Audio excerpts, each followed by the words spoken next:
who does the graphics on your board? My wife, Fabienne, did the graphics on these ones for me. She started off with this little red tree over here and kind of worked her way into this blue mountain stuff, and then went into the sunset kind of graphics. So they're all extremely different right now. I mean, eventually it would be nice to get some graphics done directly in the carbon mold, but right now a little bit easier to bring it out and get some graphics on it after, because the process of making the carbon fiber, if you use paints or anything like that, it bleeds quite bad because it's injected molded carbon fiber. So you got to have like rigid graphic in there right now. So this is always something that turns out nice, a little bit of all-terrain design, some forest and some mountains, and yeah, I like that. Make it stand out a little bit in the line. Yeah, I was checking out I like the sun coming through the trees. That's pretty neat. Yeah, like this one. That was one she did last night. So I was like, I need to have some graphics, Dr. Drew. So she did them real quick. Yeah, turned out awesome for sure. So yeah, everybody does things better under pressure, right? Yeah, we had a great chat. I love to hear about your boards, and dude, I wish you a good season. For sure. Well, I'd like to get you out on a board at some point if possible, either if I come down there or something. I said it'd be good to get your opinion and give you a chance to just try some, different, right? Like what kind of board are you riding right now? I'm actually on I got a LibTech quiver. So I do I don't know. I'm a product of Snoqualmie Pass, I guess, if you say it that way. That was my home mountain. You'd have like a LibTech BTX, like a longer, one of the longer top decks. Do you have like a POW blade for one of yours or anything like that? So I got. Oh yeah, I know that one for sure. This is got one of those, and let's see.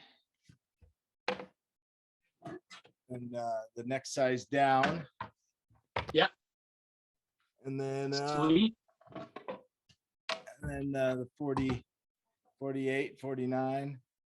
So I got all for three, sure. And then and actually looking to grow my quiver, because now my daughter, she's 15 and she's been joining me. She joined me last year, so we got passes this year. So then I basically got to double the quiver up, because no kidding.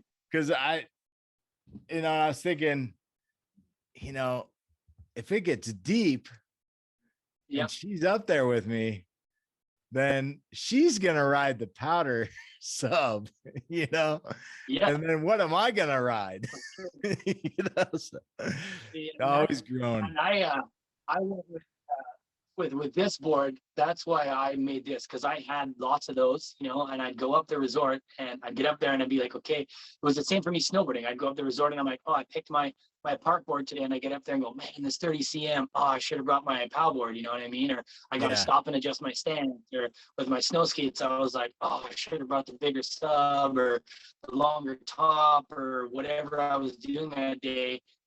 And I was always like, man, I don't want to go back down to the truck, and then people are going to take my powder lines, and you know what I mean? I'm like, because once I'm up, I want to be able to go through all my quiver right then and there. I want to be like, boom, set my stance back, get forwards. I wanted the groomer, the POW, this, and I wanted the best of everything as quickly as possible. So that's why I made this. So it's like, for most people, it's like having 10 boards right there in your back pocket. As you move your feet back, you get more POW, and you move forwards, you get more park, and then everything in between. So that's where I was, because at RMR, like, I'll go hike the sub peak and it'll be fresh POW, and then I'll run into choppy stuff till I hit the groomer, and then hop off the groomer and jump into the trees and start riding tight trees down, and then have to do a traverse all the way back out to the groomer. So I needed something that I could really move around and get a different performance out of everything to be aggressive. Because sometimes you're riding a traverse and you're going over like exposed roots and all sorts of stuff. So I was just like, man, every time I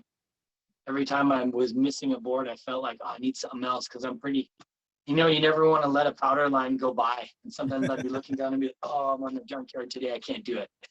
Or I know I'm going to end up walking if I go try to do it. So that was the main goal, was to just be like, no, my friends on snowboards and skis will never be able to leave me behind ever again. Bindinglist.ca. Go check them out. Thanks, Greg. Thanks, dude. Appreciate it. Big time. Check out my chat with Greg Ryan, Aqua Brain TV.